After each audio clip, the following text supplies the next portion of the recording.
Hello, good morning everyone. Health is wealth, so we have to take care of it the best way we can.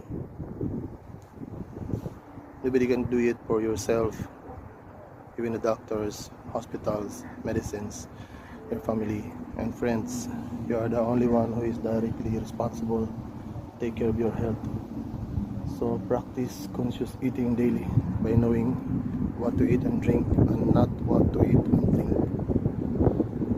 Proper hydration with 8 glasses of water daily, enough rest, and with also relaxation during your free time, daily workout or regular exercises, avoiding the oily and fatty foods, junk foods, processed meats and processed foods.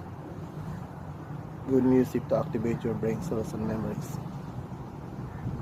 So that's all for today, guys. Have a great day.